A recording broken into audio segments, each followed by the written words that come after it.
मोहिनी स्वरूप को धारण करके उसको धारण किया और धीरे धीरे वो अमृत देवताओं को पिलाया गया, वो अमर हो गए और असुर समाप्त हो गए।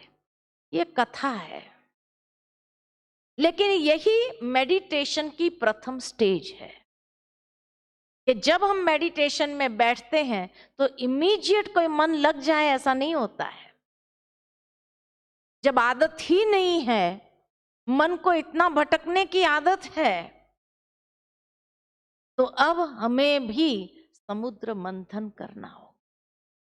तो हमारा मन जो है उसकी भेंट कंपैरिजन समुद्र के साथ की गई है।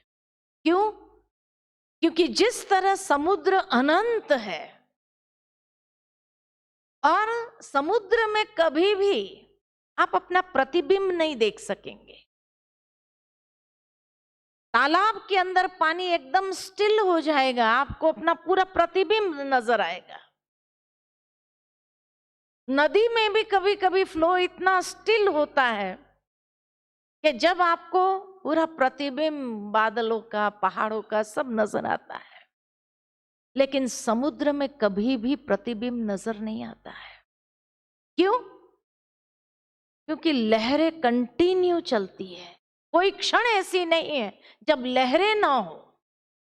छोटी छोटी लहरें भी चलती रहेगी, कभी कभी बड़ी बड़ी लहरें उठेगी और कभी कभी तूफान खड़ा हो जाता है। हमारा मन भी कुछ ऐसा ही है। कोई क्षण ऐसी नहीं है जब मन में विचारों की लहरें ना हो। कंटिन्यू लहरें चलती रहती है। कभी बड़ी बड़ी लहरें उठती है, जब टेंशन हो जाता है किसी बात का तो बड़ी बड़ी लहरें उठना शुरू होती है, और कभी कोई ऐसी घटना हो गई तो तूफान खड़ा हो जाता है मन के अंदर भी विचारों का। इतने सारे नेगेटिव विचार आने लगते हैं जो उसको कंट्रोल करना मुश्किल हो जाता है। तो मन समुद्र की तरह है। अब ये समुद्र का मंथन करना है। मंथन करने के लिए इसीलिए खाली देवों नहीं दिखाया, देव और असुर के बीच में ये मंथन।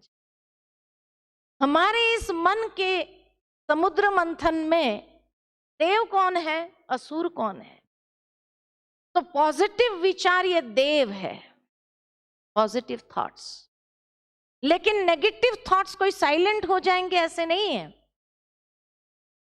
नेगेटिव थॉट्स भी आएंगे बीच बीच में, क्योंकि आदत पड़ी हुई है मन को नेगेटिव सोचने की, व्यर्थ सोचने की। तो ये नेगेटिव और व्यर्थ विचार ये असुर है। तो देव और असुर के बीच में ये समुद्र मंथन हो रहा है। तो सबसे पहले क्या निकलेगा? सबसे पहले क्या निकलेगा? विष निकलेगा। कई बार ऐसे विचार भी आएंगे जो कभी नहीं आए हो। कई लोग इसीलिए डर जाते हैं मेडिटेशन से, ध्यान से। ऐसे विचार तो कभी नहीं आए थे, ये आज कहां से आ गए? शायद हमारे बस में मेडिटेशन करना है ही नहीं, हम नहीं कर पाएंगे, छोड़ देते।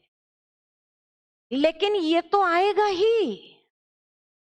छोड़ देने से क्या हुआ? वो जहर वापस अंदर डाल दिया और सारे देव पॉजिटिव थॉट्स मूर्छित हो गए और नेगेटिविटी का विजयी हो जाएगा। इसीलिए छोड़ना नहीं है। लेकिन ऐसे समय पर शिव जी को याद करो और ये विचार भी उसको समर्पित कर दो, उसको अर्पित कर दो कि ये विचार भी आप स्वीकार कर लो। कई लोग सोचते भगवान को ये नेगेटिव विचार का पॉइजन कैसे दे सकते हैं? अरे शिव जी पर आज तक कौन से फूल चढ़ाए? कौन से फूल चढ़ाए? अक के, धतूरे के, सबसे पॉइजनस फ्लावर्स ही तो चढ़ाए। ये वास्तव में जो हम अपने नेगेटिव विचार भी उसको अर्पित कर देते हैं, ये फूल चढ़ाना ही है। इसीलिए भगवान ने कहा कोई श्रद्धा से कैसा भी फूल फल जो भी देते हैं मैं उसको स्वीकार कर लेता हूं। स्वीकार कर लेता है। पॉइजन को वापस अंदर नहीं डालो। ये नहीं कि पहले कभी नहीं आए, मेडिटेशन में कहां से आ गए। ये था, पॉइजन अंदर ही था, निकला तो है, निकालो उसको, निकालो। फिर देखो आपका मन कितना शांत और सुंदर हो जाएगा। शिव जी को अर्पित करो, फिर वापस समुद्र मंथन शुरू करो। धीरे धीरे आपको अपने विचारों में एक परिवर्तन नजर आएगा, और ये परिवर्तन धीरे धीरे धीरे धीरे वो अमृत कलश की प्राप्ति कराएगा। अमृत कलश निकलेगा, अंदर ही है, वो निकलेगा बाहर। और लक्ष्मी जी ने मोहिनी रूप धारण करके उसको ग्रहण किया। हमारे जीवन में लक्ष्मी कौन है? हमारे जीवन में लक्ष्मी कौन है? किसको धारण करना है ये कलश? हमारे जीवन में लक्ष्मी है हमारे लक्षण। हमारे लक्षण, जब किसी के घर में शादी होती है और अच्छे लक्षणों वाली बहू आती है घर में, तो क्या कहते हैं? तू लक्ष्मी आई है। और बुरे लक्षण वाली आ जाए तो कुलक्ष्मी आई है। तो लक्षण ही लक्ष्मी है। तो इसीलिए जब ये अमृत कलश निकलता है, अंदर से ही निकलेगा, तब हमारे लक्षण में उसको ग्रहण करो, लक्षण में उसको धारण करो, और फिर पॉजिटिव थॉट्स को उसको पोषण दो, उसको पिलाओ। तो ये पॉजिटिविटी अमर हो जाएगी और नेगेटिविटी समाप्त हो जाएगी। उसके बाद आपके मेडिटेशन, लेकिन शुरू में ये टीथिंग ट्रबल्स जरूर होंगे, ये संघर्ष जरूर होगा, और ये संघर्ष से हर कोई योगी को गुजरना ही पड़ता है। उसके बिना अचीवमेंट नहीं है। लेकिन कई बार कई लोग इंस्टेंट चाहते हैं ना, वो इंस्टेंट नहीं होता है। तो इसीलिए कहा कि परिवर्तन की प्रक्रिया जैसे ही आरंभ होती है, जो खुद को भी महसूस होती है और हमारे आसपास वालों को भी महसूस होती है, तो देह अभिमान ही हमारे पुरुषार्थ के मार्ग में सबसे बड़ा विघ्न बनता है।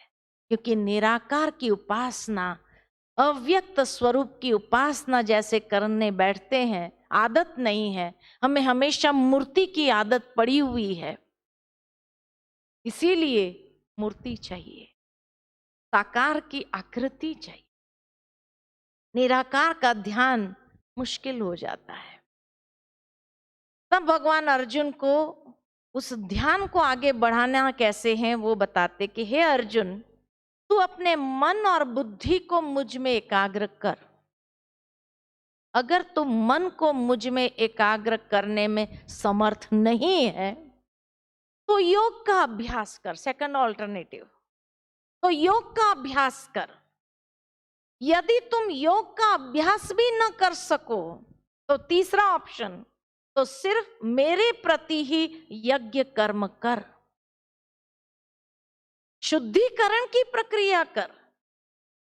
यदि तुम यज्ञ कर्म करने में भी असमर्थ हो तो मन बुद्धि इंद्रियों को वश में करके संपूर्ण कर्मों के फल का त्याग कर और आत्म स्थिति में स्थित होने का प्रयत्न कर। 4 ऑप्शन दे दिया भगवान ने, कोई एक तो करो। एक तो कर सकते, नहीं कर सकते। और इसीलिए उस बात को स्पष्ट करते हुए भगवान यही कहते हैं, अभ्यास से ज्ञान श्रेष्ठ है, ज्ञान से ध्यान श्रेष्ठ है, और ध्यान से सब कर्म फल का त्याग श्रेष्ठ है। कर्म फल के त्याग से तत्काल ही परम शांति प्राप्त हो जाती है। ये 4 ऑप्शन के अभ्यास करो, अभ्यास नहीं तो ज्ञान, ज्ञान से नरिश करो। पहले अपने मन को अच्छे विचारों का नरिशमेंट दो, अच्छे विचारों के नरिशमेंट से ही ध्यान लगेगा। इसलिए कहा बिना ज्ञान के ध्यान नहीं होता है। सोचने के लिए चाहिए कुछ, मन को स्टिल कितनी बार करेंगे? विचार शून्य नहीं कर सकते हैं। उसके लिए हमें मन का दमन करना पड़ेगा, और दमन करना नहीं है, क्योंकि दमन की हुई चीज सक्सेसफुल नहीं होती। आप एक स्प्रिंग को भी दबाओ, जैसे ही रिलीज करेंगे तो क्या होगा? डबल फोर्स से उछलेगा। तो मन को भी दमन नहीं करना है। मन को मारो नहीं, लेकिन मन को एक मोड़ दे दो, एक दिशा दे दो। और दिशा देने के लिए ज्ञान जरूरी है। इसीलिए कहा जाता ज्ञान से ही ध्यान है, बिना ज्ञान के ध्यान नहीं। और वो भी अगर नहीं कर सकते तो कर्म फल का त्याग करके देखो, वो भी श्रेष्ठ है। तो योगी अलग अलग प्रकार के हैं। एक अभ्यास वाले योगी भी मिलेंगे, एक ज्ञानी तू आत्मा भी मिलेंगे, एक योगी तू आत्मा भी ध्यान करने वाले भी मिलेंगे, और एक कर्म फल के त्याग वाले भी मिलेंगे। जो आपको अपने स्वभाव अनुसार उचित लगे वो आप कर सकते हैं, जिस भी तरीके से। तो परम शांति ही उसका फल है। चारों की प्राप्ति परम शांति ही है। फिर इस अध्याय के अंत में भगवान अपने प्रिय आत्मा के लक्षण बताते हैं, और ये लक्षणों में कोई ना कोई लक्षण 1, 2, 3 हमारे अंदर जरूर होगा, तभी हम भी परमात्मा के प्रिय की लिस्ट में आ जाते हैं। पहला, जो किसी से द्वेष नहीं करता और सर्व के प्रति मित्रता भाव रखता है और कृपालु है, वो भगवान का अति प्रिय है। दूसरा, जो ममत्व बुद्धि और अहंकार रहित है, वो भगवान को प्रिय है। तीसरा, जो सदा संतुष्ट, संयमी और दृढ़ निश्चयी है, वो प्रिय है। चौथा, जो समर्पण बुद्धि है और कर्म योगी है। पांचवा, जो न स्वयं क्रोध करता है और न किसी को क्रोधित करता है, न खुद करता है न किसी और को ऐसी हरकत करता है जो किसी और को क्रोध आ जाए, वो भी गलत ही है। जो ईर्ष्या, भय और विषाद से निर्लिप्त है। जो निरपेक्ष, पवित्र और दृढ़ संकल्पधारी है। जो न अति हर्ष, न शोक और न कभी कोई बात में इच्छा रखता है, बैलेंस से चलने वाला। जो शत्रु मित्र, मान अपमान, सुख दुख, निंदा स्तुति में समान और क्षमाशील है। जो अनासक्त, मितभाषी और दूषित संगति से सदैव मुक्त है। और लास्ट में कहा, जो धर्ममय अमृत पथ का श्रद्धा से अनुसरण करता है, वो मुझे प्रिय। कोई ना कोई क्वालिटीज तो है ना आप में भी।